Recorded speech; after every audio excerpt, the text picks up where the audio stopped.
Well, Lee, it's my 89th game covering Newcastle in Europe. Do you think I'll get to 100 before whatever I want to do?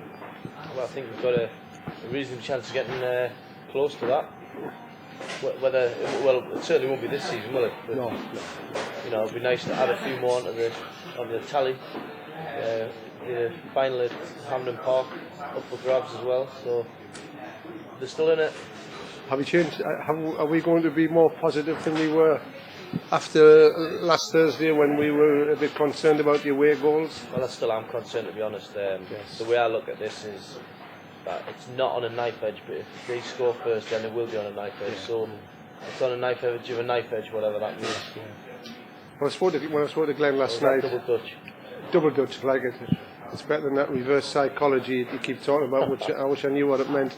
I spoke to Glenn and I made the mistake of saying I think Newcastle must score in Holland tonight, and he didn't go down my throat. And he says, "No, you're wrong." He says, "We don't have to score. We can, we can play a goalless draw. We can play 1-1." I don't know whether Glenn knows, but it all started for Newcastle against a Dutch team in 1968-69 when they beat Feyenoord 4-0 at St James's Park. I wasn't born. You weren't born. Well, I'll tell you what you'll not know what the score was in the second leg in Holland. 2-0.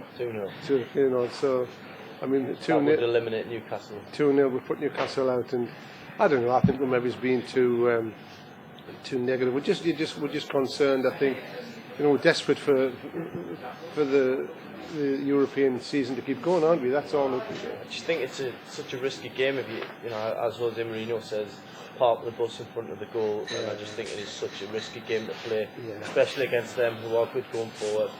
It invites a lot of pressure, and if Newcastle concede a goal, then and you're still defending. It's almost like Kenny Dalglish, isn't it? Defending a 1-0 deficit, which is you can't really afford to do. Don't mention names like that. You mentioned Graham Souness the other day, and it upset us. I don't know. I don't think Glenn will go out to be completely negative. Wouldn't surprise me if he found a place for Emery in midfield, and played maybe he's left Sobieski out or played Dyer up front with Martins. I don't know.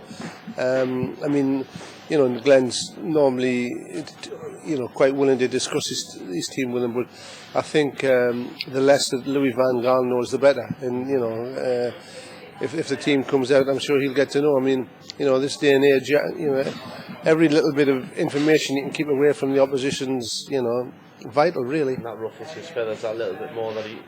The less he knows, the more his feathers get sort of ruffled. And I think there was certainly ruffled the other night at St James's Park, wasn't there? Yeah, well, I mean, we didn't see his press conference because we were interviewing players, but Supermax certainly gave him a little blast across his bows in the Chronicle on Saturday night, saying he was arrogant, and you name it. I've sent it across to Holland. I hope he reads it and might upset him a little bit. Well, hopefully, yeah. I mean, Newcastle, they're potentially on the brink of something special this season in terms of UEFA Cup. Yeah. Premier League at the moment, for me, it's not a pretty picture. 11th place doesn't really excite anybody. No. UEFA Cup, all of a sudden in the last 8, and then you've got 2 legs to get into the semi-final. Yeah. And you can really start to get the sense of glory between your nostrils. But we've had it before, a few times.